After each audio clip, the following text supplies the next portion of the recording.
ওকে, তো good evening আবারও সবাইকে। আশা করি আমার কথা সবাই শুনতে পাচ্ছ। শোনা যাচ্ছে আমার কথা? জি স্যার। ওকে। জি স্যার।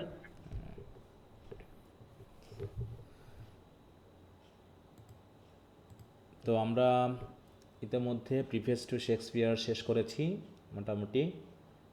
তার মধ্যে introduction to Johnson's preface to Shakespeare একটু পড়তে দিয়েছিলাম, তো আশা করি পড়েছ।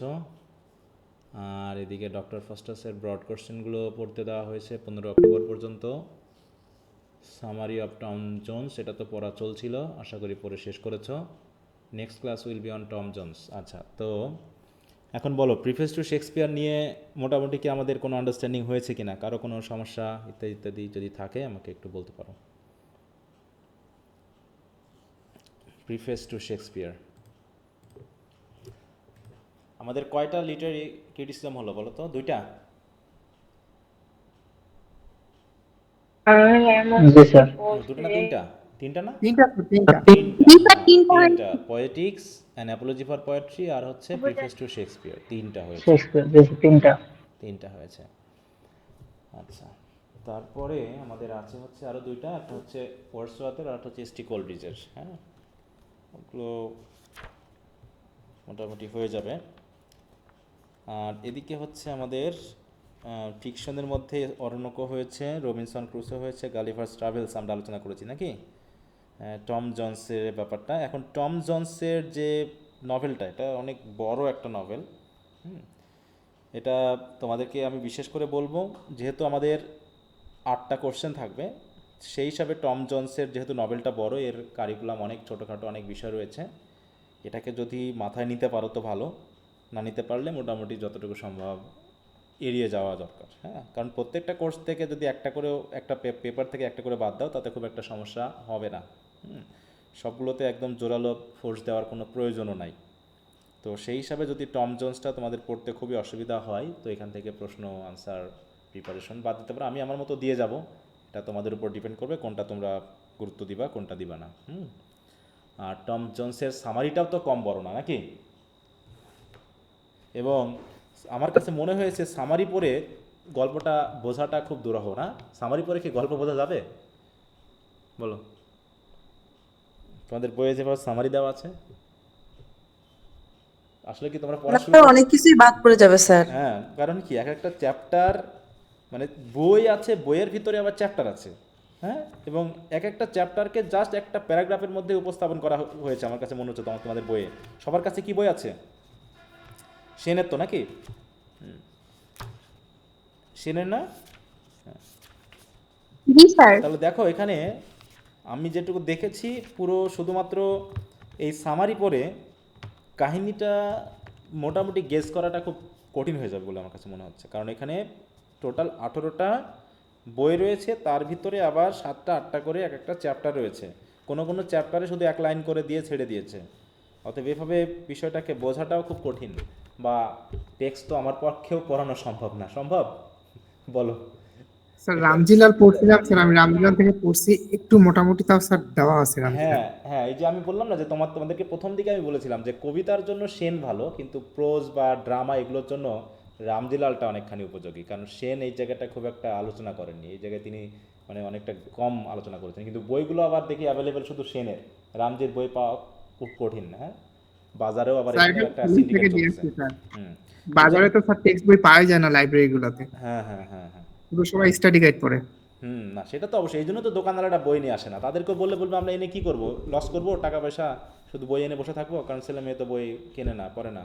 আর অধিকাংশ তো দেখি শুধু বাংলা পড়ে। হ্যাঁ, সব কিছুর বাংলা পড়ে। বাংলা যে সকল ইয়া পাওয়া যায়, হ্যান্ড নোট পাওয়া যায়, বাংলায় দেখি অনেকে ওই বইগুলো নিয়ে ঘোরে, বাংলায় হ্যান্ড নোট পড়ে, বাংলায় পড়ে। হ্যাঁ, ইংরেজি সাহিত্যের এই দুর্দশা তো খুবই দুর্দশা, খুবই কঠিন অবস্থা। যাই হোক, তাহলে এখন আমি একটু শর্টকাট জাস্ট একটু সামারিটা আলোচনা করাই দিব, কিন্তু বিস্তারিত আলোচনা হয়তো করতে গেলে কয়েকটা ক্লাস লেগে যাবে, এবং এই কয়েকটা ক্লাস মনে হচ্ছে আমার কাছে অপচয় হবে যদি আমি জাস্ট এটাতে সময়টা নষ্ট করি। হ্যাঁ, এই জন্য আমি তোমাদের এটাকে ছেড়ে দিব, আমি জাস্ট দুটো হয়তো বা ক্লাস নিব।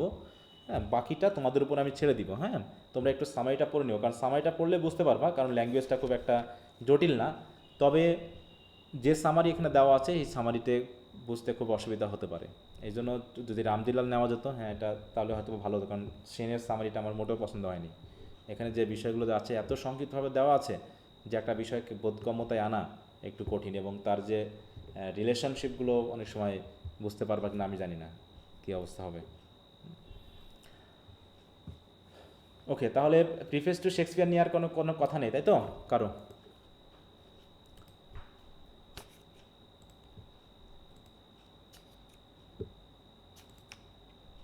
যদি কথা না থাকে তাহলে আমরা চলে যাই টম জোন্সের ওখানে। তাহলে টম জোন্সটা হলে মোটামুটি এই কোর্সটাকে আমরা কী ব্যাপার, নন ফিকশনে চলে গেছে।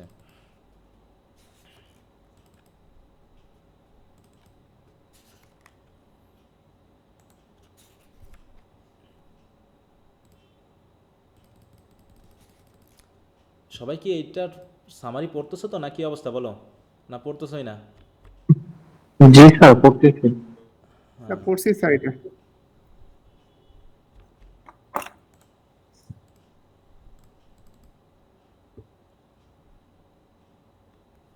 তো একটা ওয়ার্ড আমি জিজ্ঞাসা করি, what is the meaning of ফাউন্ডলিং?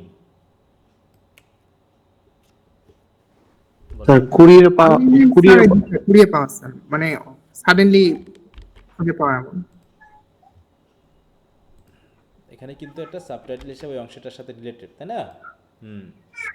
তা বলছি দেখো, পিতামাতা ছেড়ে গেছে এবং অন্য কারো দ্বারা লালিত পালিত হচ্ছে, এরকম আর কি বিষয়টা। An infant that has been abandoned by its parents and is discovered and cared for by others. আমরা কি একটা ফাউন্ডলিংয়ের উদাহরণ বলতে পারবা? আমরা এ যাবৎ পর্যন্ত পড়েছি এমন কোনো নভেল বা গল্পে? সাইডিপাস রেক্স। ইয়েস। আর সাইলাস মার্নারের কথা মনে আছে? জি স্যার। এপি। হিল হচ্ছে কি, ফেরে চলে গেছে, অ্যাবান্ডন হয়ে গেছে, সেটা অন্য কেউ পেয়েছে এবং তাকে মানুষ করেছে। ইডিপাস রেস্ক, ইডিপাস, এদিকে হচ্ছে এপি। হ্যাঁ, এরা হচ্ছে কি ফাউন্ডলিংয়ের উদাহরণ। তো এখানেও একটা ঘটনা ঘটেছে। তাহলে আমরা যে টম জোন্সকে পাচ্ছি, আসলে এর ইয়াটা কি বলো, এই টম জোন্সের জন্ম বা এই কাহিনীটা কি, এর পিতাকে বলতে পারবে কেউ যারা পড়েছ? স্যার সামার হচ্ছে ওর অরিজিনাল পিতা স্যার, হুম। যে স্মল পক্সে মারা যায়। হ্যাঁ, এবং কেন তার মা তাকে রেখে চলে যায়? তার মাই তো রেখেছে স্যার নাকি? অরিজিনাল মা তো স্যার ব্রিগেড অলওয়ার্দি, যে ওই যে স্কার অলওয়ার্দের বোন, কিন্তু জেনি জোন্স তার মা পরিচয় দেয় ওর মানে নিজের সেলফ রেসপেক্টটা রক্ষা করার জন্য। হুম হুম। কিন্তু পরে স্যার সেটা শেষের দিকে আত্মপ্রকাশ পায় যে সেটা তো সে প্রকাশ তার মা না। হয়েছে। হ্যাঁ। আচ্ছা, এই জাতীয় কাহিনীর বাস্তবতা কতটুকু? এরকমটা সমাজে খুব ঘটে? বাবা মা না থাকলে একটা সন্তান কেমন হ্যাঁ, তো মানে ইদানিং কালে ঘটতেছে তো এইসব। এই সকল ঘটতেছে। মানে এই যে কাহিনীগুলো দেওয়া হয়েছে, কাহিনীগুলোর বাস্তবতা কতখানি, সেটা একটা প্রশ্ন। হ্যাঁ, যে বাস্তব ভিত্তিটা আমরা কতখানি গ্রহণ করব। যে এরকম সন্তান রেখে চলে যাচ্ছে, রাস্তায় ফেলে যাচ্ছে না? জি স্যার। এরকমটা হচ্ছে। রাস্তায় ফেলে যাচ্ছে, অন্যরা কেউ তুলে নিয়ে যাচ্ছে, হয়তো সরকারি এই যে সরকারি আছে না কি যেন, ওই যে বালক আশ্রয় কেন্দ্র, কি বলে ওটাকে, বাংলা কথা ভুলে গেলাম এখনই, শিশু পরিবার। অনাথ আশ্রম। শিশু পরিবার বলে ওদেরকে এখন, তাই না? সরকারি শিশু পরিবার, মেয়ের বা ছেলেদেরকে আলাদা করে রাখা হয় হোস্টেলের মতো, সেইগুলো। আচ্ছা, এগুলো নভেল পড়লে পারে কি হয়, মানে অনেক কিছু চিন্তাভাবনার আরও বিষয় আসে, যেহেতু এখানে ক্যারেক্টার বেশি, আলোচনা বেশি, অনেক কিছু আসে। তো এই জায়গাগুলো তোমরা একটু পড়তে পারো।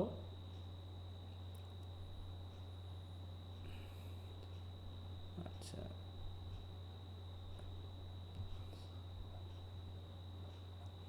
দেখো এই শর্ট সামারিটুকু আমি একটু তোমাদের সাথে একটু শেয়ার করি। হ্যাঁ, এই জায়গাটুকু একটু শেয়ার করি তোমাদের সাথে। সংক্ষেপে একটা বই, ফুল বইকে ছোট ব্রিফ সামারির মধ্যে দেওয়া মানে একটা মানে বোকামি, এটা আসলে কোনো কাজে লাগবে না। হ্যাঁ, শুধু ক্যারেক্টারগুলো আমাদের সামনে একটু উঠে আসবে, এই আর কি। তাছাড়া পুরো ব্যাপারটা বুঝতে হলে আমাকে চ্যাপ্টার ওয়াইজ টেক্সটটা পড়তে পারলে খুবই উপকার হতো। এখন কী আর বলবো, এখানে দেখো বুক ওয়াইজ সামারি দিয়েছি, এর ভিতরে চ্যাপ্টারে কিছু কিছু আছে যেটাই অন্তত তোমার এই সেনের থেকে অনেকখানি এখানে অ্যাড করা হয়েছে। হ্যাঁ, সেনের থেকে, সেনে তো একদম জি স্যার, আপনি অনেক ইনফরমেশন দিয়েছেন। হ্যাঁ, সেনে তো শুধুমাত্র 2-1 লাইন করে ছেড়ে দিয়েছে। এই জন্য এই শীটটা তোমরা যদি পারো একটু পড়ে নিবা। এখন আমি জোরও করতে পারতেছি না, এখন যা প্রয়োজনে তোমরা অবশ্যই পড়বা বলে আমি মনে করি। হ্যাঁ, আচ্ছা, এগুলো ইন্টারনেট থেকে কালেক্ট করে তোমাদেরকে দেওয়া, খুব আমার যে খুব একটা বড় ক্রেডিট আছে তা না। হ্যাঁ, তারপর আমি একটু সংগ্রহ করে কিছু এদিক ওদিক করার চেষ্টা করেছি, করে উপস্থাপন করে দিয়েছি। এখন আমাদের আর কি ক্রিয়েট করার ক্ষমতা আছে কি বলো? আমাদের কাজ হচ্ছে স্টুডেন্টদের জন্য শুধু গুছিয়ে দেওয়া এদিক ওদিক থেকে। ওকে, তাহলে ফুল বুক সামারি এটা আমি আজকে একটু পড়ে দিই। বলছে এখানে বিশেষ কিছু ক্যারেক্টার রয়েছে, সেই ক্যারেক্টারগুলো আমরা একটু ধরে নিতে পারি কি না দেখি, বা অনেকে তোমরা যেহেতু পড়েছো মনে হচ্ছে খুব ভালোই বুঝেছো। হচ্ছে the distinguished country gentleman. Distinguished বলতে কী বোঝায় বলো তো? What is the meaning of distinguished?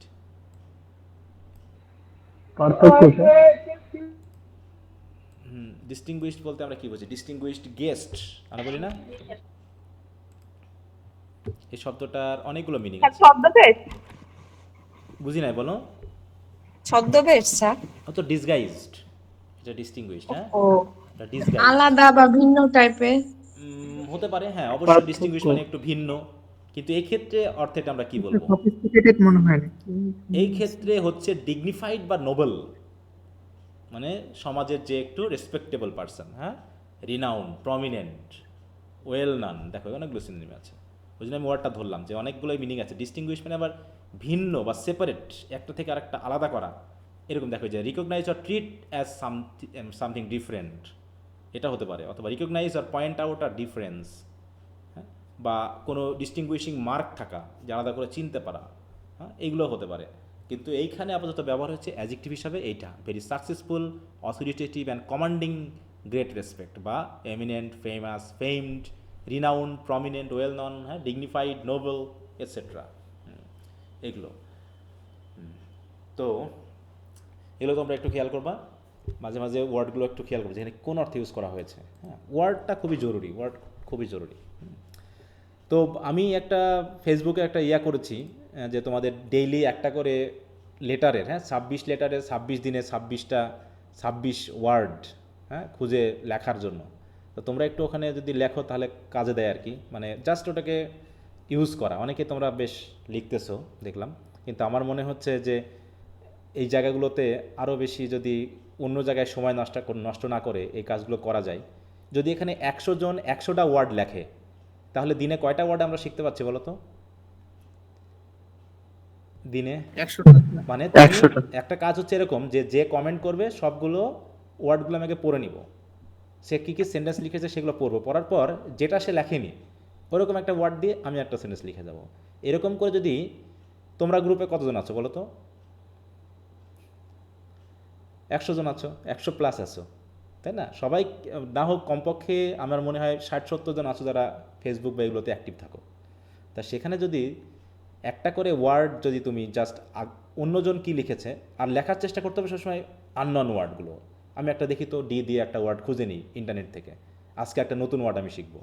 তাহলে বাকি হয়তো 10 জন লিখেছে, 20 জন লিখেছে, সেগুলোকে পড়ে নিলাম, পড়ে নেওয়ার পর আমি একটা দুইটা ওয়ার্ড লিখে গেলাম। এভাবে করে যদি এগুলো করা হয় তাহলে কিন্তু অনেকখানি ওয়ার্ডের চর্চা কিন্তু হয়ে যায়। এ দিয়ে, বি দিয়ে, সি দিয়ে, ডি দিয়ে, এগুলো যদি তোমাদের মনে হয় যে সময় আছে, সময় নষ্ট করব না, একটা অ্যাক্টিভিটির মাধ্যম দিয়ে আমরা কিছু ওয়ার্ড শিখতে পারি, এগুলো হয়ে যায়। হ্যাঁ, তো যাই হোক সেইভাবে তোমরা দেখতে পারো। তো এইরকম বিষয়গুলোকে যদি আমরা ওয়ার্ডগুলোকে খেয়াল করবো যে এখানে কী অর্থে ব্যবহার করা হয়েছে। দেখো ডিস্টিংগুইশ শব্দটা কিন্তু অনেকে আমরা খেয়াল করিনি, যে আসলে অনেক বক্তৃতাতে কিন্তু এই ওয়ার্ডগুলো ইউজ করা হয়, যে আওয়ার ডিস্টিংগুইশ গেস্ট দিয়ে শুরু করা হয়, যার নামে বলা হয়।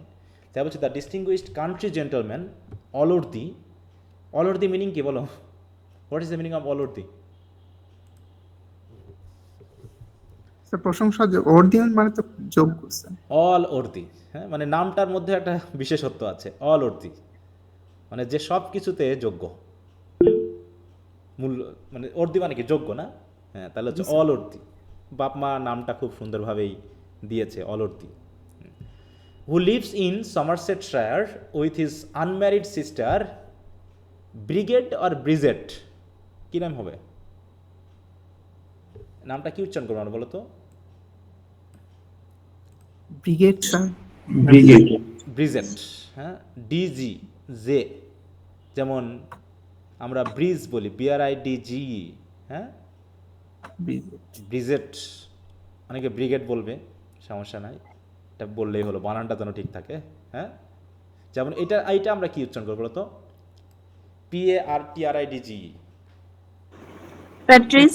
হ্যাঁ, পার্ট্রিজ, তাই তো? এটা আসলে কি বলো তো, এই পার্ট্রিজ মিনিং কি? এটা বুঝো? এটা কিসের সাথে রিলেটেড? এটা কিন্তু একটা পাখি, এরকম একটা পাখি আছে, দেখি কোনটাকে বোঝায়, বা এক ধরনের ইয়ে আছে, দেখো এই যে পাখি, হ্যাঁ, দেখো আর short tailed game bird with mainly brown, দেখো plumage, found chiefly in Europe and Asia, হ্যাঁ, তো এই তার নাম হচ্ছে পাখি, হ্যাঁ, পার্ট্রিজ।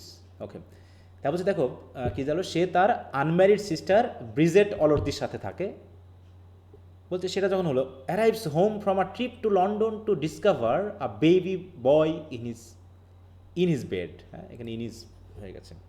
তাহলে হঠাৎ করে সে লন্ডন ট্রিপ থেকে ফিরে আসার পর সে তার দেখলো তার বাড়িতে, দেখো এখানে অনেকগুলো কাহিনী আছে, তার এক লাইনের ভিতরে কিন্তু সামারি শেষ, হ্যাঁ, যে একটা ছোট্ট বেবি বয়।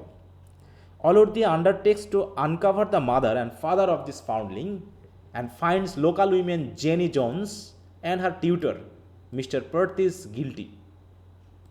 এরা কি আসলে গিল্টি ছিল? এরা কি আসল গিল্টি? না না স্যার, স্যার। ওরা ছিল না। ধরা হয়েছে, তাই তো? Allworthy sends Jenny away from the country, অতএব জেনিকে বার করে দিল, থাকা যাবে না। And the poverty stricken Partridge leaves his own accord, সে স্বেচ্ছাই গেল গা। In spite of the criticism of the parish, Allworthy decides to bring up the boy. তার বোন কি চাচ্ছিল, ব্রিজেট, অলর্দি কি চাচ্ছিল যে ছেলেটাকে সে বড় করুক? হ্যাঁ স্যার, সেও চাচ্ছিল। তারপরে কি ঘটনা ঘটলো? Bridget, soon after Bridget marry captain Blifil, a visitor to Allworthy's, হ্যাঁ, অলর্দিস স্টেট, সে বিয়ে করলো কাকে? ব্রিজেটকে। And gives birth to a son of her own name Blifil, captain Blifil regards Tom Jones with jealousy. তাহলে captain Blifil কি হিসাবে কাজ করেছে? নায়ক, হিরো বা হিরোইন, এই কি ভিলেন এই উপন্যাসে? ভিলেন। ভিলেন। হ্যাঁ, কারণ টম জোন্সকে ঈর্ষা করতো, কারণ since he wishes his son to inherit all of Allworthy's possessions. তাহলে তার ছেলের নামও দিল, দেখো, ব্লিফিল আর ক্যাপ্টেন ব্লিফিল, হ্যাঁ, সে চাইতো যে টম জোন্সকে এখানে না রাখুক, ইত্যাদি ইত্যাদি, হ্যাঁ, কারণ সে চাইতো তার বোনের মাধ্যম দিয়ে, মানে ওই অলর্দির বোনের মাধ্যম দিয়ে, হ্যাঁ, যদি পুরো অলর্দির স্টেটগুলোকে পাওয়া যায় এবং ছেলের নামে নিয়ে আসা যায়, ভালোই হয়। While meditating on money matters, Captain Bleefield falls dead of an apoplexy, হ্যাঁ, অ্যাপোপ্লেক্সি মানে কি, কোন রোগ এটা? স্যার মৃগী রোগ মনে হয়। মৃগী রোগ, তাই তো? হ্যাঁ, অ্যাপোপ্যালিক্স।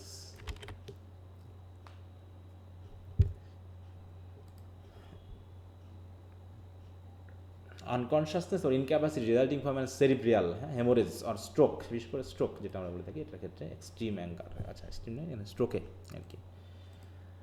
The narrator skips forward 12 years, তারপরে 12 ইয়ার্স হয়ে গেল।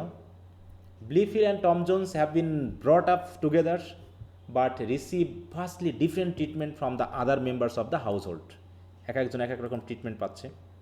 অলর্দি is the only person who shows consistent affection for Tom, the philosopher Squire and the Reverend Thockham, the boys' tutors, despise Tom and adore Bleefield, since Tom is wild and Bleefield is pious.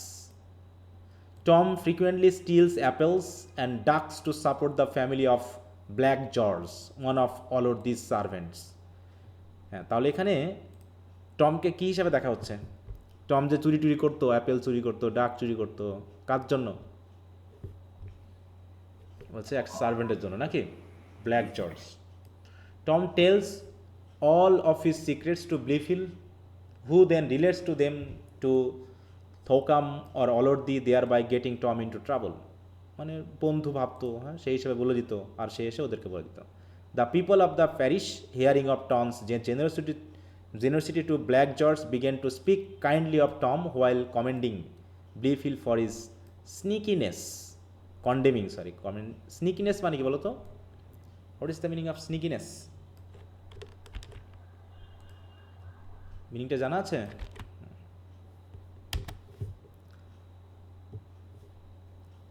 শুনতে পাচ্ছ আমার কথা নাকি network গেল? কেউ কথা বলছে না? জি স্যার। আচ্ছা, স্নিকিনেস মানে হচ্ছে আর disposition to be sly and stealthy and to do thing surreptitiously, গোপন এই কাজ করা, বা কি বলবো, চতুরতা দেখানো। Okay, Tom spends much time with Squire Western, followed this neighbor, since the Squire is impressed by Tom's sportsmanship. দেখো স্পোর্টসম্যানশিপ, হ্যাঁ। Sophia Western, squire's Western daughter, তাহলে স্কোয়ার ওয়েস্টার্নসের ডটার হচ্ছে কি, নাম কি হচ্ছে Sophia Western, falls deeply in love with Tom. Tom has already bestowed his affection on Molly Seagrim, the poor but feisty daughter of Black George, ওই যে servant, হ্যাঁ, অলর্দি পরিবারের, তার যে মেয়ে, হ্যাঁ, ডটার, পোর বাট ফিয়েস্টি মানে কি, কি চরিত্র বোঝাচ্ছে?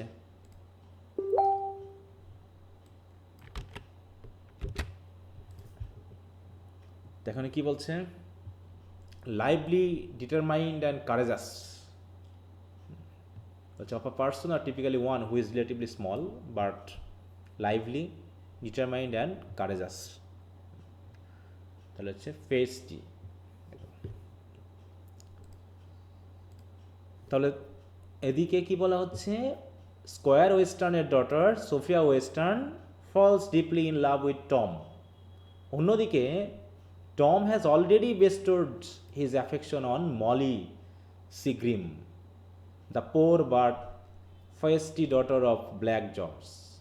When Molly becomes pregnant, তাদের কি বিয়ে হয়েছে? না সিগ্রিম, স্যার, না। বিয়ে হয় নাই তো। ঘটনাটা সেই সাইলাস মার্ডারের মতো অবস্থা নাকি? বলছে হোয়েন মলি, ওখানে তো মলি ছিল না নামটা, এপির মায়ের নাম, Yes, sir. ওখানে মলি ছিল তাই না? হ্যাঁ, when Molly becomes pregnant, Tom prevents Allworthy from sending Molly to prison by admitting that he has fathered her child. হ্যাঁ, আগে তো নিয়ম ছিল, হ্যাঁ, গ্রামে যদি ইয়া না করা হতো, কারো হঠাৎ করে বিয়ে নেই কিন্তু সন্তান হচ্ছে এরকম, তাহলে তো খবর ছিল আর কি, হ্যাঁ। Tom at first oblivious to Sophia's charm and beauty falls deeply in love with her, তার প্রেমে আবার এদিকে পড়ে গেল, হ্যাঁ, and begins to regret his ties to Molly, yet he remains with Molly out of honor. Tom's commitment to Molly ends when he discovers that she has been having affairs, which means Tom is not the father of her child, and frees him to confess his feeling to Sophia. দেখো এখানে আবার একটা কাহিনী হয়ে গেল। তাহলে মলি যে pregnant হলো, এটা কার রিলেশনশিপের সাথে? টমের সাথে? না স্যার। অন্য অন্য একটা ছেলের সাথে। হ্যাঁ, যখন সেটা ডিসকভার করলো তখন বোঝা গেল যে আসলে কি অবস্থা। ওকে, এই যে রিলেশনশিপ, এই যে ব্যাপারগুলো একদম মানে কি বলবো, সেই তৎকালীন সময়ের, এটা কোন সময়ে লেখা নভেলটা বলো তো? কোন যুগে? হিস্ট্রির যুগে যদি আমরা ধরতে যাই, কোন এজের? Restoration. Henry fielding.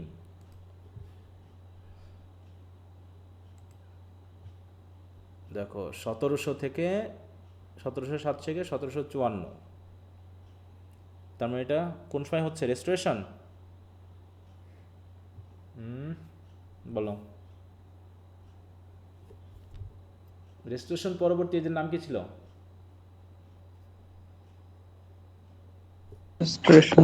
তারপরে sir the age of sensibility. হ্যাঁ, নিও ক্লাসিক্যাল এজের মধ্যে যেগুলো পড়ছে, তাই না?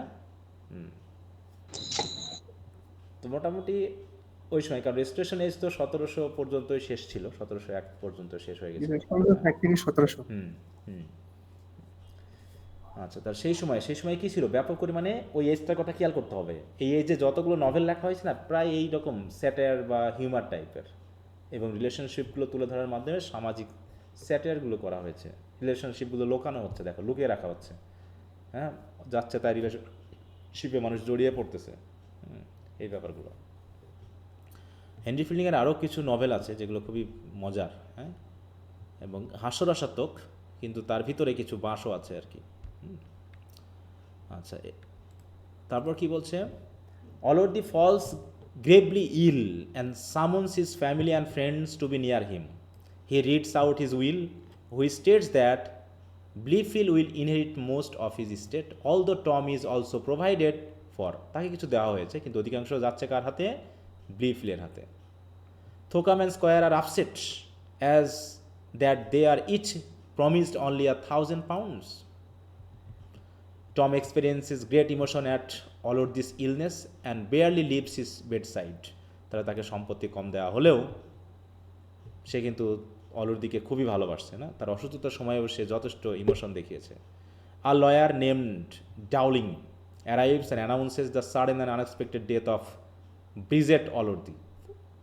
ব্রিজেট অলওয়ার্দিকে স্যার ব্লিফিলের মা। Blissfield and when Tom the Johnson. doctor announces that Allworthy will not die, যখন দেখা গেল অলওয়ার্দি মরবে না, Tom rejoices and gets drunk on both joy and alcohol. Blifil calls Tom a bastard and Tom retaliates by hitting him. নেশা করা অবস্থায় দিল একটা। Tom, after swearing eternal consistency to Sophia, encounters Molly by chance and makes love to her. আরে একবার একজনের সাথে নাকি, সে কিন্তু সোয়ারিং করছে, অলরেডি প্রতিজ্ঞা করছে যে সোফিয়ার প্রতি সে কনস্ট্যান্সি থাকবে, তাই না? কিন্তু ওদিকে যখনই মলির সাথে দেখা হয়েছে পুরনো প্রেম জেগে উঠছে নাকি, by chance and makes love to her. এটা কি আসলে বাস্তবতা নাকি? যদি তুমি একজনকে কখনো ভালোবেসে থাকো, তুমি কি তাকে কখনো ভুলে যাবা, বা ভোলার ব্যাপারটা আসে কখনো? এটা কি আমরা অস্বীকার করব? বলো। স্যার, এই জায়গায় ভুলে না স্যার, কিন্তু তারপরও বারবার অন্য মেয়ের প্রতি বারবার আকৃষ্ট হয় স্যার, এই জিনিসটা হ্যাঁ, একটু। ভুলে না, আরেকজনের সাথে আকৃষ্ট হয়, আবার তার আগের কথা মানে মূল কথা হলো তোমার সাথে যে থাকবে না তার সাথে তুমি আকর্ষিত হবা। একজনের সাথে তুমি 10 বছর থেকেছো, আবার তুমি আরেকজনের সাথে যাবা, ওইখানে 10 বছর থাকলে দেখবা তুমি আবার এর প্রতি আকর্ষিত হচ্ছে, মানে এটা একটা ন্যাচারাল ব্যাপার।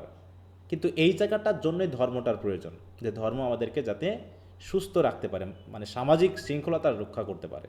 কারণ এটা কখনোই সম্ভব না যে তুমি একজনের থেকে সন্তুষ্ট থাকবে। এটা মানে এটা মানুষের স্বাভাবিক ফিলিং, এটা স্বাভাবিক বৈশিষ্ট্য। এই স্বাভাবিক বৈশিষ্ট্যটাকে যদি আমরা লুকিয়ে চলি, ভণ্ডামি করে চলি, তাহলে এই সামাজিক বিশৃঙ্খলা তৈরি হবে, যেটা এখন বর্তমানে চলছে। এখন বর্তমানে চলছে, যে যার মতো পোশাক পরে ঘুরতেছে, আমরা কিছু বলতে পারবো না। কিন্তু এটা আমরা অস্বীকার করতে পারবো যে একজন পুরুষ একজন নারীকে একটা অন্য ড্রেসে, মানে কি বলো, খোলামেলা ড্রেসে দেখলে তার প্রতি একটা বাজে নজর যাবে না? এটা কি তুমি থামাতে পারবা? এটা কি ওই পুরুষটাকে শুধু দায়ী করলে হবে যে তোমার নজর ঠিক করতে হবে?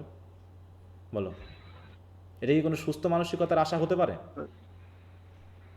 না স্যার, একটা ভিডিও দেখছিলাম স্যার, একটা রিক্সাওয়ালা স্যার একটা মেয়েকে নেবে না স্যার, ওই ওই অকওয়ার্ড ড্রেসের জন্য, বুঝছেন স্যার। হ্যাঁ, পরে স্যার ওই মেয়েটা আরো বলতেছে রিক্সাওয়ালারা, আপনার নজর খারাপ, নজর খারাপ। পরে স্যার অনেক বকাবকি করছে রিক্সাওয়ালা স্যার। মানে এটা কি সম্ভব? মানে তারা কি মনে করতেছে যে আমি আমার পুরুষ ফিলিং যেগুলো থাকবে আমি অটোমেটিক বাদ দিয়ে ফেলতে পারবো? বলো, এটা কি আমরা, না স্যার, এটা এটা কি সম্ভব না সম্ভব? স্যার, এটা তো ইনস্টিংক্ট ব্যাপার। হ্যাঁ, এটা তো ইনস্টিংক্ট। এই জায়গাটা যারা বুঝতেছে না তারাই সমাজে বিশৃঙ্খলা তৈরি করতেছে, যে পুরুষদের নজর ঠিক করতে হবে। আরে বাবা, তুমি এটা তো সম্ভব না। তুমি কেন এটা জোর করে করাতে চাচ্ছ? যেমন করে তুমি রাতে সূর্য আর দিনে চাঁদ আনতে পারবা না। স্যার এটা- তথাকথিত ফেমিনিস্টরা এটাই বলতে এটাই চায় মনে আর কি। করতেছে, কিন্তু এটা কি সম্ভব? এটা কোনো ধর্মেই স্বীকার করে না, এটা সম্ভব না। কারণ একটা ছেলের পোশাক যদি সেটা আলখাল্লাও হয়, অতটা আকর্ষিত করে না একটা মেয়েকে যতটুকু একজন মেয়ে একটা ছেলেকে করতে পারে। এটা একদম ন্যাচারাল। এটাকে অস্বীকার করে তুমি একটা জিনিস করতে যাবা, সেটা তো সম্ভব না। যত বড় সাধু হোক না কেন, তুমি একজন সাধুকে বন থেকে তুলে নিয়ে আসো, তুলে নিয়ে এসে, বা সাধু ধ্যান করতেছে তার সামনে তুমি আলখাল্লা করে ডান্স করো বা ইয়া করো, দেখি সে তার চোখকে ঠিক রাখতে পারে কিনা। সে সাধু কেন জঙ্গলে গেছে? সাধু কেন জঙ্গলে? কারণ সে জানে যে এখানে মেজাজ ঠিক রাখা সম্ভব না। জাগতিকতা থেকে দূরে থাকে। হ্যাঁ, দূরে থাকতে জন্যই সে জঙ্গলে গেছে। যদি সে পারতই তাহলে তো ঘরে বসে ধ্যান করতো, সে জঙ্গলে যাবে কেন ধ্যান করতে? বলো। স্যার অনেকে তো মানে বোরখা পরে তো অনেকে ধর্ষণ হচ্ছে। না ওটা তো বললাম যে এটা তো মানুষের যারা হচ্ছে বা করাচ্ছে সেগুলোর একটা ইতিহাস আছে বা পুনর গল্প আছে বা পিছনের ব্যাপার রয়েছে, হ্যাঁ। কিন্তু বিষয়গুলোকে আমি যেটা বলতে চাচ্ছি যে কিছু ন্যাচারাল ফিলিং রয়েছে, কিছু ইনস্টিংক্ট ব্যাপার রয়েছে যেগুলোকে আমরা অস্বীকার করতে পারি না। এই অস্বীকার করাটাই হচ্ছে আমাদের জন্য সবচেয়ে বড় বিশৃঙ্খলা। আর যারা এই বিষয়টাগুলো মনে করতেছে যে না এরকমটা করা উচিত, তারা আসলে বিষয়টা বোঝেই না, তাদের ভিতরে মাথার সমস্যা আছে। স্যার তারা কিছু হ্যাঁ স্যার কিছু এক্সেপশনাল কেস তারা স্যার সামনে এনে তারা স্যার ওইটা প্রতিষ্ঠা হ্যাঁ করতে হ্যাঁ চায়। Exception can never be an example, এটা হতে পারে না, তাই না?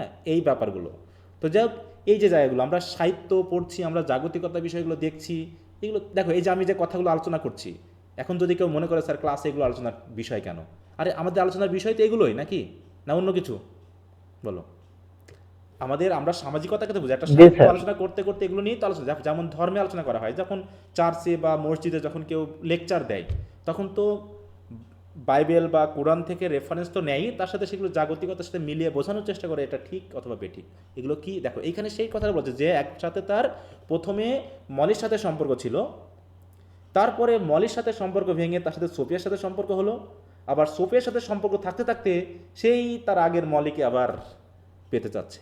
হুম, তাহলে এখানে একটা কী দেখাচ্ছে, এইটা দেখানোর মানেটা কি?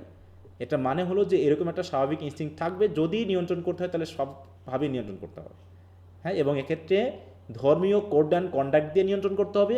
আরেকদিকে অপরাধ কর্ম হতে পারে এমন কিছু কোনো সোর্স তৈরি করা যাবে না, মানে তুমি সোর্স তৈরি করবা না আর আমিও মন থেকে অপরাধটা করব না, কিন্তু তুমি আমার সামনে যদি সোর্স তৈরি করে রাখো তাহলে আমি যতই নিজেকে নিয়ন্ত্রণ করতে চাই না কেন একসময় সেটা হয়ে যাবে, কারণ এটা আমার ফিজিক্যাল ইনস্টিংক্ট, হয়তো এটা হচ্ছে আমার জন্মগত ইনস্টিংক্ট, যেটাকে আমি জোর করে হলেও খুব বেশি নিয়ন্ত্রণ করতে পারবো না। যেমন আমাদের ধর্মে বলা আছে যে তুমি যদি কোনো তোমার বিপরীত লিঙ্গের প্রতি জাস্ট তুমি যদি মনে মনে তার সাথে কুচিন্তা করো, তার সাথে তুমি ব্যভিচার করছো, এটা খুব কঠিন কথা না? এটা কি নিয়ন্ত্রণ করা সম্ভব? বলো। তুমি যদি মনে মনেই তার সাথে মানে বিষয়টা ভেবে ফেলো তাহলে তুমি তার সাথে ব্যভিচার করছো, এবং এই ব্যভিচারটা দুইজনই করছো, মানে যে তোমাকে উৎসাহিত করলো এই কাজটা করতে, তাই না? তো যে দেখুন আমি যদি দুটা চরিত্রের কথা বলি, মাদার তেরেসার ছবিটা দেখা আর হচ্ছে ক্যাটরিনা কাইফের ছবিটা দেখা, কার ছবি দেখে কেমন লাগবে তোমার? বলো বলো, কার প্রতি কেমন ফিলিং আসবে তোমার? বলো। মাদার তেরেসা বলে যে একটা চরিত্র রয়েছে, বা বেগম রোকেয়া সাখাওয়াত হোসেন রয়েছে, সুফিয়া কামাল রয়েছে, এগুলোর নাম শুনলে কি তোমার কখনো মাথার ভিতরে খারাপ চিন্তা আসবে, বা খারাপ কিছু ইমেজ আসবে কখনো মাথায়? কখনো না আসবে না। স্যার। কিন্তু যখন তুমি আমাদের যে সিনেমার যে নায়ক নায়িকাগুলো আছে এদের নামগুলো আসার সাথে সাথে তোমার মাথায় কী ধরনের একটা ছবি আসবে, বা কী ধরনের ক্যারেক্টারিস্টিক তুমি তাদেরকে ফিল করবা? বলো, অন্যরকম কিন্তু। অতএব এই যে তোমার ভিতরে মাথায় নামটা আসার সাথে সাথে তোমার ভিতরে যে কুচিন্তাটা করাচ্ছে, এটা কি তুমি করতেছো নাকি অন্য কেউ করাচ্ছে? সে করাচ্ছে তোমাকে, বলো। তুমি কি করতেছো নাকি সে করাচ্ছে কাজটা, খারাপ চিন্তাটা বা ভালো চিন্তাটা? না স্যার, তার অ্যাক্টিভিটি গুলো হ্যাঁ, স্যার তার ইমেজ অ্যাক্টিভিটি আমাকে আকারে করাচ্ছে, হ্যাঁ তার অ্যাক্টিভিটি কিন্তু আমাকে করাচ্ছে, আমি করছি না। তার অ্যাক্টিভিটিটাই অটোমেটিক আমার মাথার ভিতরে এই চিন্তাগুলো কিন্তু সৃষ্টি করাই দিচ্ছে, কারণ একটা ইমেজই আমাকে বলে দিচ্ছে আমার কাছে সে কেমন। তা এই যে জায়গাগুলো, এইগুলো যতদিন না আমরা বুঝতেছি ততদিন পর্যন্ত এরকম বিশৃঙ্খলা থাকবে, আর সমাজে সব ধরনের মানুষই থাকবে। আর বিশৃঙ্খলাটাও মনে হয় এক ধরনের ব্যালেন্স সমাজে, হ্যাঁ এটাও একটা ব্যালেন্স, এটাকে মেনটেন করে চলতে হবে। ওকে, তাই বলছে Mrs Western, the aunt with whom Sophia spend much of her youth, comes to stay at her brother's house. She and the squire fight consistently, but দেখো সে বলতে কাকে বোঝানো হচ্ছে? মিস্টার ওয়েস্টার্ন আর হচ্ছে কোয়ার ওয়েস্টার্ন, হ্যাঁ দুইজন কিন্তু ভাই বোন। তাহলে the aunt with whom Sophia spend much of her youth, তাহলে সোফিয়া হচ্ছে কার মেয়ে? ওয়েস্টার্নস, তাই তো? Square western. আর সে কি করতো? তার আন্ট, এটা কি ধরনের আন্ট? মানে আমরা ফুপু বলি নাকি, বা হচ্ছে পিসি বলি, যেটা হিন্দু ধর্মের পিসি, বা এদিকে হচ্ছে ফুপু, এই তো বলবো নাকি, কারণ মিস্টার ওয়েস্টার্ন এবং মিসেস ওয়েস্টার্ন কি ভাই বোন। তো সেই হিসাবে দুজনের মধ্যে কি গন্ডগোল দেখো, বলছে কি she and the squire fight constantly, but they unite over Mrs Western plan to marry Sophia to Blifil. দেখো তাহলে সোফিয়ার সাথে সম্পর্ক হচ্ছে কার? টমের, কিন্তু তারা প্ল্যান করে আছে সোফিয়ার সাথে বিয়ে দিবে কার সাথে? ব্লিফিলের সাথে। কেন দিবে? ব্লিফিলের সাথে সোফিয়ার বিয়ে দিবে কেন? এই ক্ষেত্রে তাদের মিল রয়েছে কারণ- মতের। কারণ অলর্জির যত সম্পদ অধিকাংশ কার নামে? স্যার ব্লিফিলের নামে। ব্লিফিলের নামে, হ্যাঁ। তাই বলছে Mrs Western promises not to reveal Sophia's love for Tom as long as Sophia submits to receiving Blifil as a suitor. হ্যাঁ, তাহলে ব্লিফিলের শুটার হিসাবে না মেনে নেওয়া পর্যন্ত সোফিয়ার যেটা সম্পর্ক আছে টমের সাথে এটাকে প্রকাশ করা যাবে না। Blifil thus begins his courtship of Sophia. কীভাবে করা হয়েছে সেগুলো তোমরা নভেলটা পড়লে বুঝবা যে কীভাবে। দেখো আমরা কিন্তু খুব দ্রুত আগাচ্ছি, মানে ওটা ওই টেনে টেনে সিনেমা দেখার মতো। And brag so much about his progress that Allworthy believes that Sophia must love Blifil. Sophia however strongly opposes the proposal. মানে ব্লিফিল এমনভাবে প্রচার করে বেরিয়েছে সোফিয়া সম্পর্কে যে ধরেই নিয়েছে যে সোফিয়া ব্লিফিলকে ভালোবাসে, কিন্তু আসলে সোফিয়া তো বাসেই না। হ্যাঁ, তাই বলছে squire Western grows violent with her. Blifil tells Allworthy that Tom is a rascal who cavorted drunkly about the house and already banishes Tom from the country. Tom doesn't want to leave Sophia but decides that he must follow the honorable path. মানে টমকে কী হিসাবে তুলনা করা হয়েছে? একজন খারাপ ব্যক্তি হিসাবে উপন্যাসে, না মোটামুটি একটা মানে কি বলবো গুড নেচার্ড এবং জি স্যার, তার গুড নেচারটাকেও তাকে তুলে ধরা নিজে হয়েছে উপস্থাপন তার করা দুর্নিগুণগুলোর হয়েছে। পাশাপাশি। Tom begins to wander about the countryside. In Bristol, he happens to meet up with Purchase. Who is Purchase? কে বলো তো এটা? School master. যাকে দায়ী করা হয়েছিল টমের ইয়া হিসাবে নাকি? জি sir. Who becomes his loyal servant. Tom also rescues Mrs. Waters. নামগুলো হেভি হেভি, হ্যাঁ? Waters from being robbed. And they began an affair at a local inn. Sophia, who has run away from Square Western Estate to avoid marrying Blifil, stops at this inn, ওই ইনের দেখা, হ্যাঁ, and discovers that Tom is having an affair with Mrs. Waters. আরে affair মারলো কাহিনী, হ্যাঁ? She leaves her muff in Tom's bed so that he knows she has been there. When Tom's find the muff কি? She leaves her muff in Tom's bed. অন্য type কিছু মনে হয়। Scarf আর মার্ফ এই জাতীয়, দেখি মাফল বা মাফলার বা এই জাতীয়। দেখো a tube made of fur or other warm material into which the hands are placed for warmth. ঠিক আছে তো, মানে একটা মাফলার টাইপ, মানে মাফ থেকে মাফলার, হ্যাঁ, মাফলার এটা গরম করার জন্য শরীরটাকে, হ্যাঁ, এরকম একটা পার্ট। কোথায় গেল? She leaves her muff in Tom's bed so that সে যেন জানতে পারে যে এই জায়গায় ইয়া এসেছিল Sophia. When Tom's find the muff, he frantically sets out in pursuit of Sophia. The Irishman, দেখো, Fitzpatrick arrives at the inn searching for his wife and Weston arrives searching for Sophia. এই ওয়াইফটাকে Fitzpatrick arrives at the inn searching for his wife, তাহলে Fitzpatrick আসছে তার ওয়াইফকে খোঁজার জন্য, আর western আসছে সোফিয়াকে খোঁজার জন্য। তাহলে এই আইরিশম্যানটাকে কারকে? মিসেস ওয়াটারের। মিসেস ওয়াটার্স, হ্যাঁ। যাই হোক, on the way to London Sophia rides with her cousin Harriet, who is also Fitzpatrick's wife. দেখো, সেও আর একটা ওয়াইফ। মানে এই উপন্যাসটা না পড়লে ছোটোখাটো করে সম্পর্কগুলো মানে এনজয় করা যাবে না, বোঝা যাবে না যে আসলে কীভাবে কী হচ্ছে। হেরিয়েটর স্যার পালিয়ে গেছিল স্যার। বলছে in London Sophia stays with her lady relative, হ্যাঁ, Bellaston. Sophia stayed with her lady relative, Lady Wollaston. Tom and Patrice arrive in London soon after and they stay in the house of Mrs. Miller and her daughters, one of whom is named Nancy. A young gentleman called Nightingale, নামগুলো খেয়াল করো, হ্যাঁ, Nightingale, also inhabits the house and Tom soon realizes that he and Nancy are in love. A Nightingale and Nancy are in love. Nancy falls pregnant and Tom convinces Nightingale to marry her. Lady Bellaston and Tom began an affair. টমের অ্যাফেয়ারে শেষ নাই, হ্যাঁ। এই ব্যাটা হচ্ছে যত নষ্টের গোড়া, হ্যাঁ। All the Tom privately continues to pursue Sophia. মাথায় একজন আছে, একজনকে নিয়ে মাথায় ঘুরতেছে, আর চোখের নেশায় আর মানে যেখানে যাচ্ছে সেখানে তার রিলেশনশিপ, হ্যাঁ। When he and Sophia are reconciled, Tom breaks off the relationship with Lady Bellaston by sending her a marriage proposal that scares her away. Marriage proposal পাঠিয়েছে যাতে সে এটা না মেনে নেয়, হ্যাঁ। Yet Lady Bellaston is still determined not to allow Sophia and Tom's love to flourish. She encourages another young man,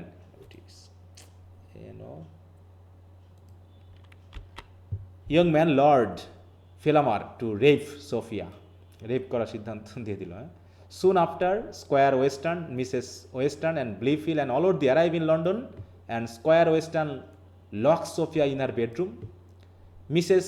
Fitzpatrick thinks Tom is his wife's lover and begins a duel with Tom.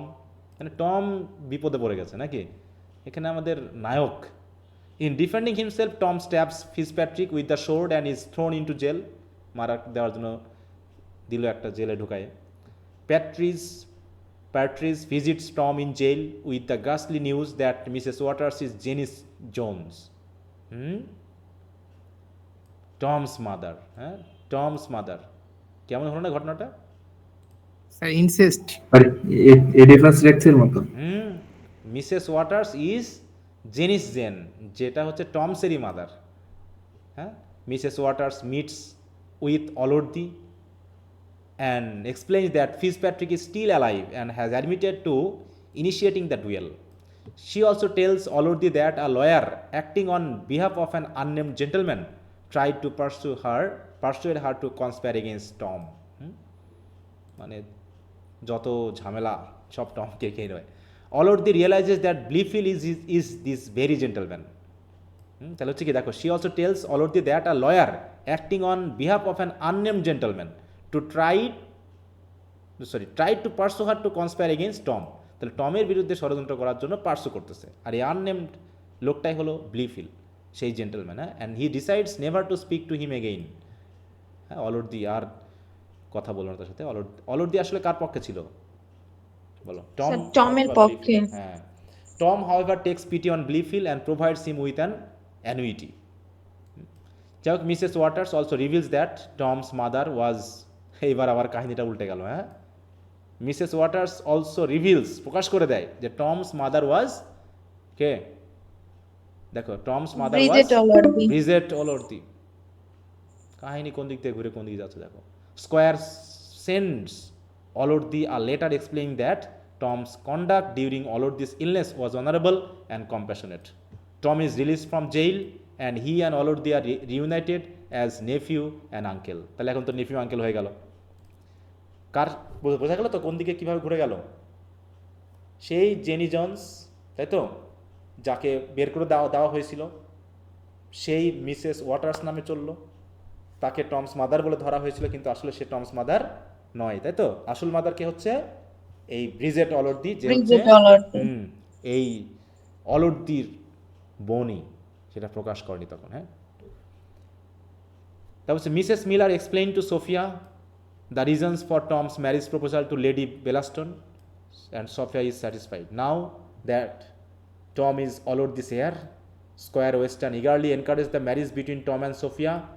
Sophia chastised Tom for his lack of chastity, হ্যাঁ, কারণ তার চ্যাস্টিটির অভাব রয়েছে, কারণ প্রচুর সে প্রেম করেছে, সম্পর্ক করেছে, হ্যাঁ। বাট অ্যাগ্রিজ টু ম্যারি হিম।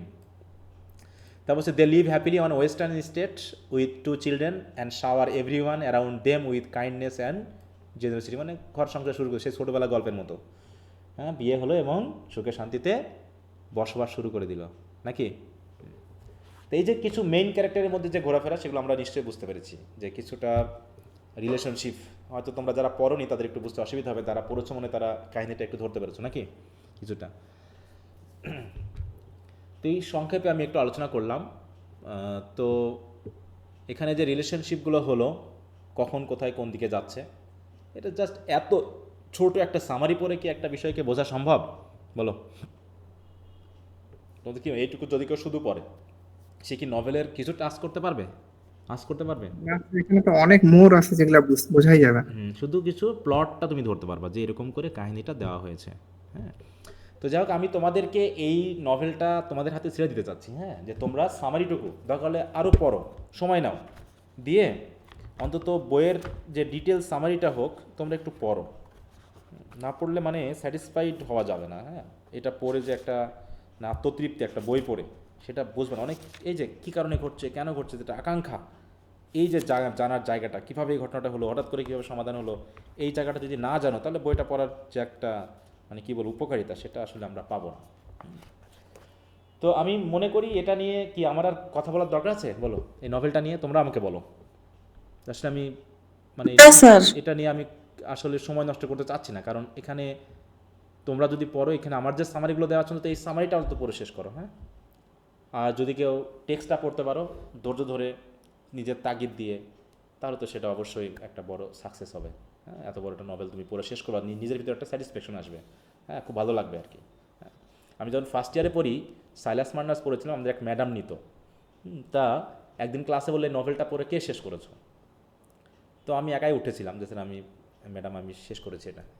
তো তিনি আশ্চর্যই হয়েছিলেন যে এরকম তা সচরাচর দেখা যায় না যে একটা নভেল পড়ে। হ্যাঁ, আমি ফার্স্ট ইয়ারে অনেকগুলো নভেল পড়েছিলাম, বিশেষ করে আমি একটু থ্রিলার টাইপের নভেলগুলো পড়তে অভ্যস্ত হয়ে গেছিলাম, এবং ডিটেকটিভ এই জাতীয় বিষয়গুলো খুব ভালো লাগতো। হ্যাঁ, এবং মানে আমি খুব পড়তাম এগুলো। তো নভেল বিশেষ করে পড়লে পারে ল্যাঙ্গুয়েজের যে ব্যাপারটা, মানে ফাস্ট রিডিংয়ের ব্যাপারটা খুব কিন্তু সুবিধা হয়। আমি অন্তত আইএলসে এই রিডিং পড়ার ব্যাপারটা আমার কাছে খুব সহজ হয়ে গেছে, বুঝতে পারছি। এই জন্য আমার রিডিংয়ের স্কোরটা একটু ভালো আর কি, অন্যগুলোই ভালো না। মানে রিডিং আমি এত বেশি পড়েছি যে খুব দ্রুত এই বিষয়গুলোকে মানে সেকেন্ড টাইম আর রিডিং পড়া লাগে না, এক পড়াতে এই বিষয়গুলো তুমি আস করতে পারবা। এই জন্য রিডিং স্কিলসটা বাড়ার জন্য নভেল পড়াটা খুবই জরুরি। হ্যাঁ, ড্রামা পড়ে এভাবে আস করা যায় না, কারণ ড্রামার ভিতরে একটা কাটাকুটো ভাব রয়েছে, কিন্তু নভেলে একটা ফ্লো রয়েছে, একটা ডেসক্রিপটিভ ওয়ে রয়েছে, যেগুলো তোমার রিডিং স্কিলসকে বাড়াতে পারে ব্যাপক পরিমাণে। এই জন্য তোমরা একটু পড়বা। হ্যাঁ, তাহলে আমি এটা নিয়ে আর কথা বলতে চাচ্ছি না। হ্যাঁ, আসলে আমি কি বলবো, কারণ যদি তোমরা না পড়ে থাকো আমি ওই ছোটোখাটো বলে তোমাদেরও খুব একটা উপকার হবে না, কারণ তোমরা ধরতে পারবে না। এই জন্য আমি একটু বলি, প্লিজ তোমরা সবাই একটু, আমি যেটা দিয়েছি অন্তত চ্যাপ্টার ওয়াইজ যে সামারিটুকু দিয়েছি সেটুকু হলেও সবাই একটু পড়ে নিও, মনে থাকবে? জি স্যার। জি স্যার। ওকে, ভেরি গুড, আশা করি তোমরা পড়বা। আর তারপরে আমি কোশ্চেন আনসারগুলো শেয়ার করে দিব অলরেডি। আচ্ছা, শিউলি সম্ভবত কিছু বলতে চেয়েছো, হাত তুলেছ?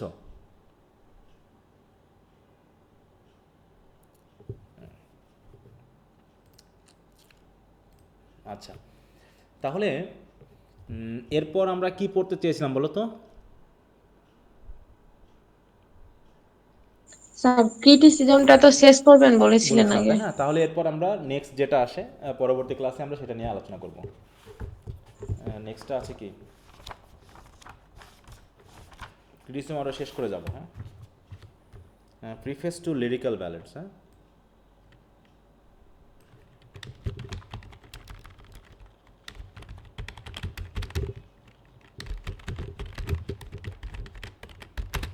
এটা আমরা পড়বো, আর এগুলো তোমরা আবার একটু পড়ে নিও ভালো করে।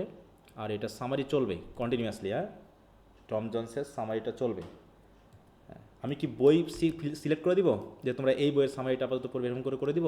তা নাহলে তোমরা মনে পড়তেছো না, আমার কাছে খুব একটা মনে হচ্ছে অনেকেই। স্যার সামারিটা পড়েছি স্যার। আচ্ছা, যদি পড়ে থাকো তো ভালো। হ্যাঁ, পড়লে ভালো। আমি যেহেতু ওটা আমি আমার হাত দিতে চাচ্ছি না, কারণ এত বড় একটা বিষয় ওই ছোটোখাটো আলোচনা করেও সবার কাছে বোরিং লাগবে। অতএব ওই সময়টা নষ্ট করার চেয়ে অন্য কাজে পড়ে আর তোমরা এটা পড়ে ফেলো। খুব একটা কঠিন নেই, তবে ওয়ার্ড টু ওয়ার্ড একটু ডিকশনারি দেখে ঘেটে একটু পড়ে নিতে পারবা, তাহলে বরং কাজে দিবে। হ্যাঁ, আচ্ছা,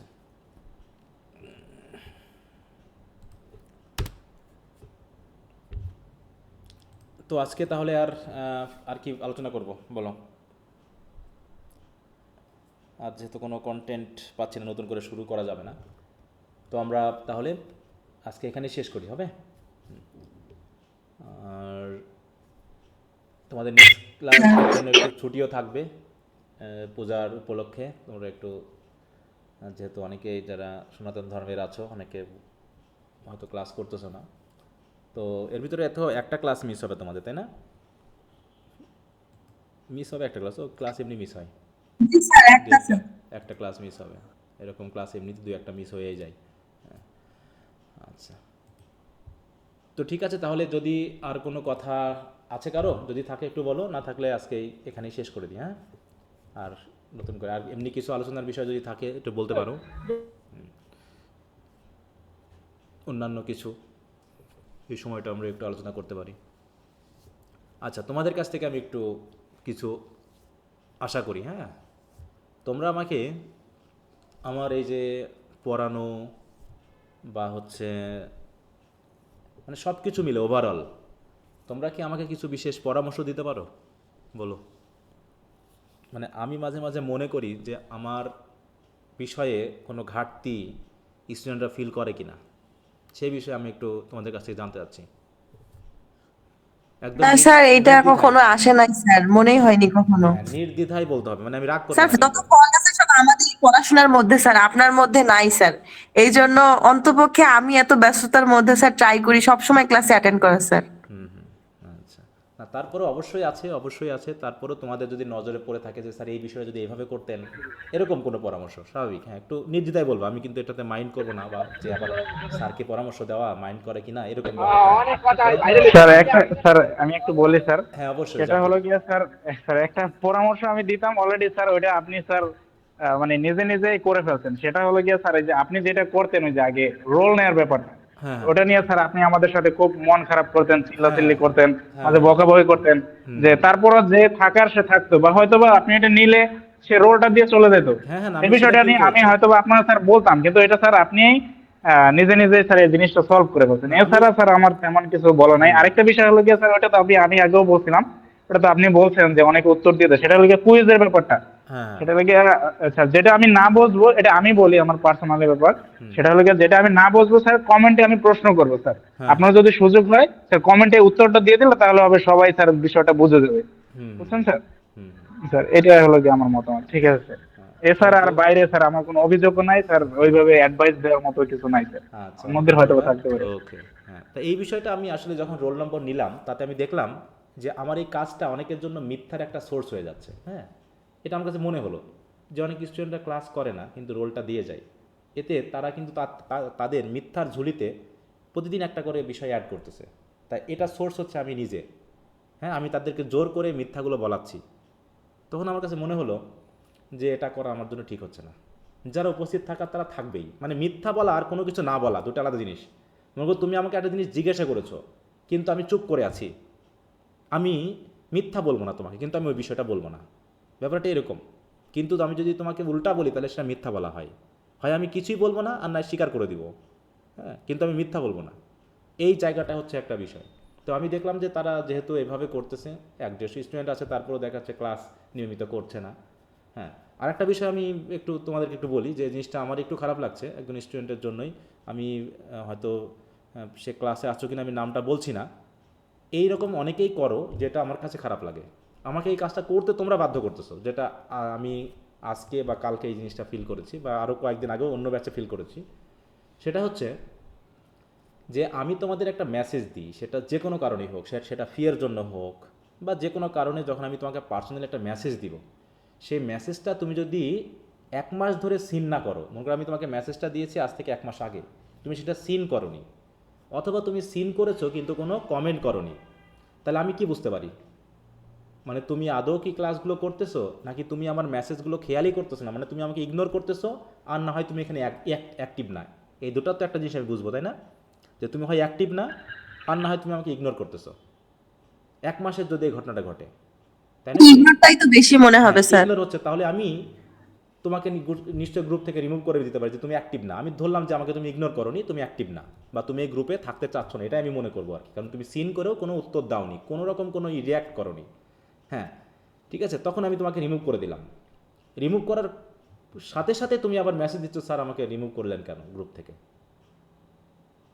ঠিক আছে, এই যখন কথাটা মানে রিমুভ করার সাথে সাথেই বা মোটামুটি 1 ঘন্টা 2 ঘন্টা বা ওই দিনই যদি আমাকে কেউ আবার মেসেজ দেয় যে স্যার আপনি আমাকে রিমুভ করলেন কেন, তাহলে আমি কি করব? তখন আমার একটু অপরাধ বোধ মনে হয় যে আমি তাকে ছেলেটাকে রিমুভ করে দিলাম। আমার ওখানে কি করা লাগতো? মনে করো তার ফি এর মেসেজ দেওয়া হয়েছে আজ থেকে 1 মাস আগে, 1টা মাস পার হয়ে আর একটা মাস শুরু হয়ে গেছে, এবং তার আগে আরও 2 মাসের ফি তার বাকি আছে। মনে করি এরকম স্টুডেন্ট যদি হয় এবং সে আমার মেসেজগুলো দেখে সিনও করে না, কিন্তু যখন আমি গ্রুপ থেকে আউট করলাম তখন সে আমাকে বলতেছে স্যার আপনি আমাকে গ্রুপ থেকে আউট করলেন কেন? এই ক্ষেত্রে আমি কি করতে পারি বলো তো? এবং এই গ্রুপ থেকে আউট করাটা এরকম আমি দু একজনের কাছে শুনেছি যে তারা আমাকে বলতেছে স্যার আপনি টিচার হিসাবে এই কাজটা করতে পারেন, এটা আপনার তো ইম্যাচুরিটির প্রমাণ করে যে আপনি গ্রুপ থেকে আউট করবেন কেন বা গ্রুপ থেকে আউট করার কথা বলবেন কেন। স্যার একজন স্টুডেন্ট কিভাবে একজন টিচারকে ইম্যাচিউর বলে? চিন্তা করে এই শব্দটা সে ইউজ করেছে যে তাকে স্যার মানে ক্লাসে স্যার আমার গায়ের পছন্দ দাঁড়ায় গেছে। হ্যাঁ মানে গ্রুপ থেকে আউট করে দিব এই কথা বলা, বা কেউ যদি ইনঅ্যাক্টিভ থাকে তাকে গ্রুপ থেকে আউট করে দেওয়া, এইগুলো নাকি ইম্যাচুরিটির প্রমাণ। তা আমি যখন বললাম যে তুমি যদি কোনো অপরাধ করো তাহলে কলেজ থেকে যে বা বিশ্ববিদ্যালয় থেকে যে তোমাকে টিসি দিয়ে দেওয়া হয়, হ্যাঁ, বা বহিষ্কার করা হয়, এগুলো কি তাহলে ওই কলেজ বা বিশ্ববিদ্যালয়ের ইম্যাচুরিটি না? বলো যে তুমি একজন স্টুডেন্ট, তারা তোমাকে ক্ষমা করে দিতেই পারতো, তাহলে তোমাকে তারা বিশ্ববিদ্যালয় থেকে বহিষ্কার করে কেন? তাহলে নিশ্চয়ই এটা স্যার বিশ্ববিদ্যালয়। আমার মনে হয় স্যার আপনার স্যার এই ব্যাপারে স্যার আরেকটু স্ট্রিক্ট হওয়া দরকার এসব স্যার। আপনি তো ম্যানারের স্যার প্রবলেম অনেক স্যার। স্যার অনেক স্যার আপনি তো স্যার অনেক অনুরাগী স্যার, এই জন্য স্যার- স্যার ওরা এইভাবে বিহেভ করে স্যার আপনার সাথে।